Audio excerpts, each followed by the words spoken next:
এবার চলো ফ্রেজ এবং ক্লজ জিনিসটা কি আমরা একটু বুঝে নিই। ঠিক আছে, ফ্রেজ এবং ক্লজ জিনিসটা কি মাঝে আমরা এটা বুঝার ট্রাই করি। সবার আগে যদি ফ্রেজের কথা বলি, ফ্রেজ বললে সাথে সাথে আরেকটা জিনিস চলে আসে, সেটার নাম হচ্ছে আশফিকা বলছে ভাইয়া নন ফাইনাইট ভার্বের একটা এক্সাম্পল, ওই যে walking is good for health, এখানে ওয়াকিং নন ফাইনাইট ভার্ব কারণ ভার্ব প্লাস আইএনজি আছে না। নিলয় টেন্স ম্যাটার করলে ফাইনাইট। ওকে, ফ্রেজের মতো আরেকটা জিনিস আছে, সেটাকে ইডিয়ম বলা হয়। ঠিক আছে, চলো এই জিনিসটা কি আমরা জানি। ফ্রেজ বা ইডিয়ম হচ্ছে আ গ্রুপ অফ ওয়ার্ডস, একগুচ্ছ শব্দ, মানে যেখানে একের অধিক শব্দ থাকে। ফ্রেজ হচ্ছে যেখানে একের অধিক শব্দ থাকবে কিন্তু কোনো ফাইনাইট ভার্ব থাকবে না।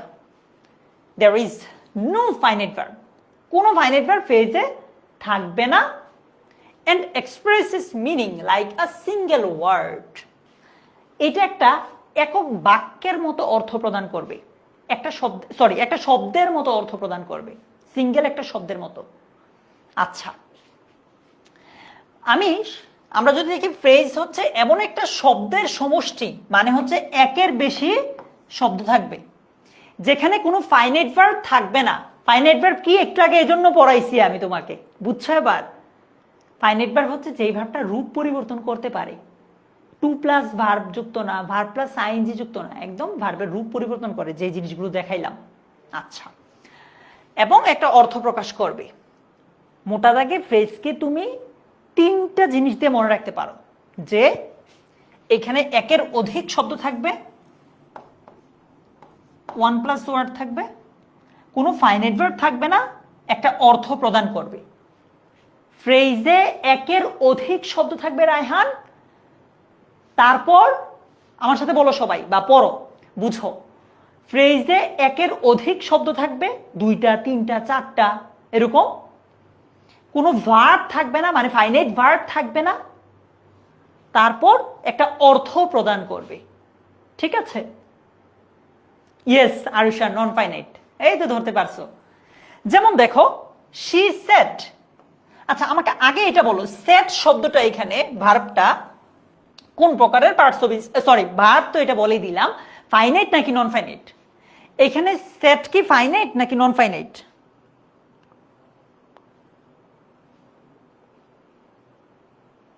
বলো তো, সেট এখানে ফাইনাইট নাকি নন ফাইনাইট? একটা অর্থ দিবে ঋতু সহজ ভাষায়। Yes, thank you, correct answer, finite. সহজ ভাষায় তোমাকে ফাইনাইট বুঝার আরো একটা উপায় বলি। টেন্সের স্ট্রাকচারে, সিলভিয়া তুমি আমি যে 12 প্রকার টেন্স চিনি, ওই টেন্সের স্ট্রাকচারের মধ্যে যেই ভার্বটা পড়ে ওইটাকে ফাইনাইট ভার্ব বলে। বুঝাইতে পারি নাই, সহজ ভাষায় বলি। পাস্ট ইনডিফিনিটের স্ট্রাকচার কি? সাবজেক্টের পরে ভার্বের 2 নাম্বার ফর্ম হয়। সাবজেক্টের পরে এই যে ভার্বের 2 নাম্বার ফর্ম, মানে টেন্স পড়ার সময় তুমি ভার্বের যে ফর্মগুলোরে ফালাও টেন্সের স্ট্রাকচারে, সেগুলো আসলে finite verb.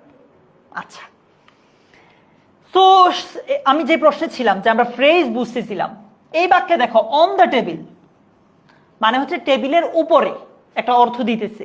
On the table মানে কি আবিদ? বুঝাইতেছে যে টেবিলের উপরে সে বসেছিল। এখন দেখো, অন কোনো এটা ভার্ব না, দা এটাও ভার্ব না, টেবিল এটাও ভার্ব না, তিনটা শব্দের কোনোটাই ভার্ব না।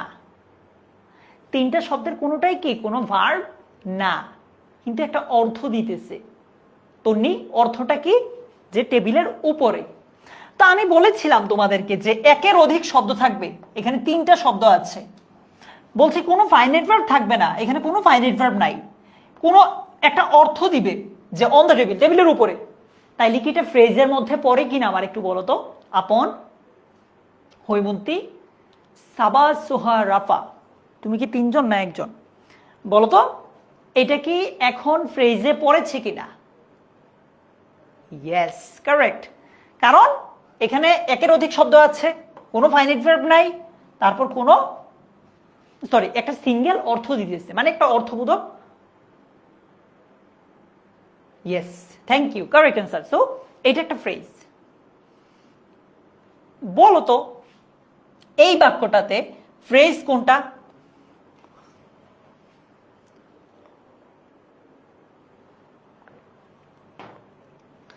নওশিন, আচ্ছা একজন বলছে ভাইয়া পেইড ব্যাচের ক্লাস আগামীকাল কয়টায়?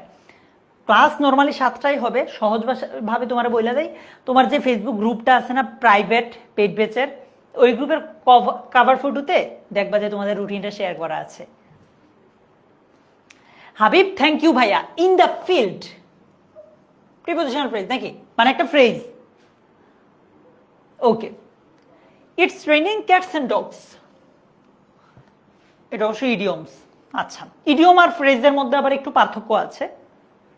দেখো এখানে কি বলতেছে, they are playing in the field, তারা মাঠে খেলছে। ইন দ্য ফিল্ড মানে কি, মাঠে। Okay, it's raining cats and dogs. Cats and dog বলতে তো বুঝাচ্ছে কি, মুষলধারে।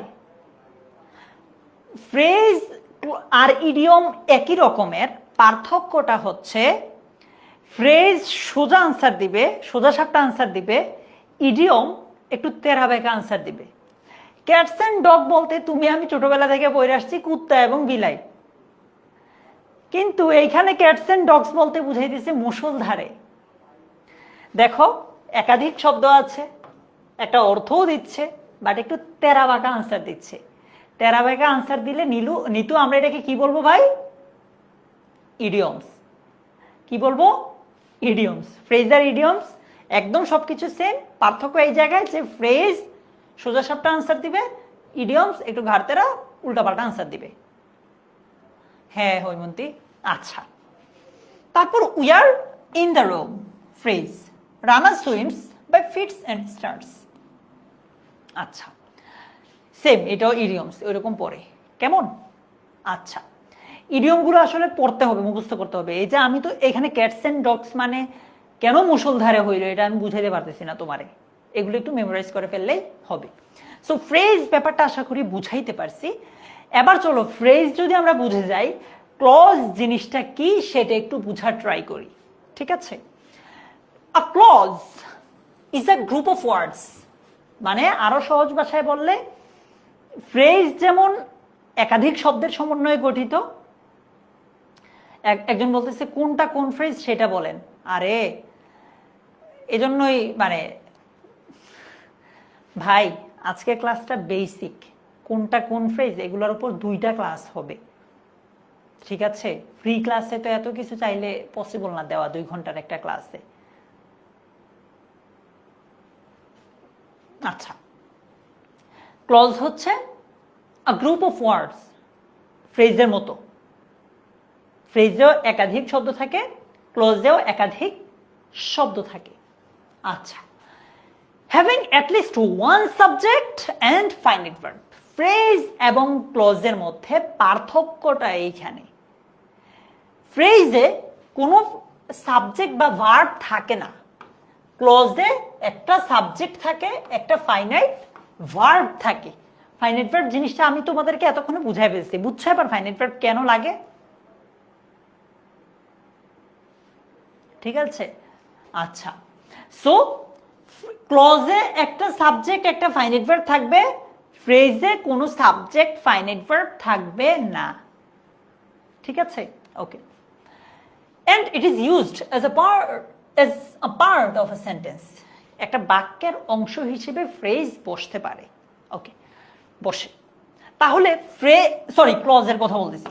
ক্লজের বৈশিষ্ট্য কি? নাম্বার 1, আ গ্রুপ অফ ওয়ার্ডস থাকবে, মানে একাধিক শব্দ থাকবে, একাধিক শব্দ থাকবে, কমপক্ষে একটা সাবজেক্ট ও একটা ফাইনাইট ভার্ব থাকবে, বাক্যের একটা অংশ হিসেবে কাজ করবে, মানে পুরো বাক্যের একটা অংশ হিসেবে কাজ করবে।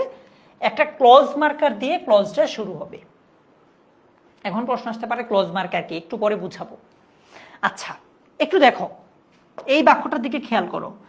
I stayed home because she was tired. একটু আগে আমাকে এইটার উত্তর দাও তো, দেখি পারো নাকি।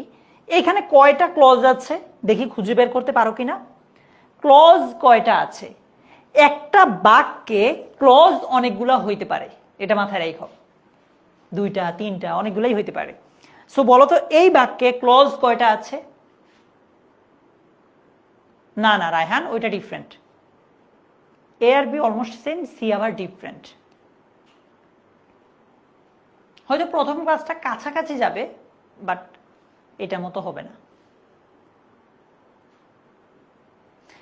সবাই বলছে ভাইয়া দুইটা, থ্যাংক ইউ, কারেক্ট অ্যান্সার। দেখো আমরা বলেছি ক্লজের বৈশিষ্ট্য কি, সাবজেক্ট ফাইনাইট ভার্ব। দেখো এখানে আই একটা সাবজেক্ট স্টেট ভার্ব, সি একটা সাবজেক্ট ওয়াজ ভার্ব। তার মানে একটা সাবজেক্ট একটা ভার্ব মিলে একটা ক্লজ, একটা সাবজেক্ট একটা ভার্ব মিলে একটা ক্লজ। টোটাল কয়টা ক্লজ এখানে, দুইটা ক্লজ।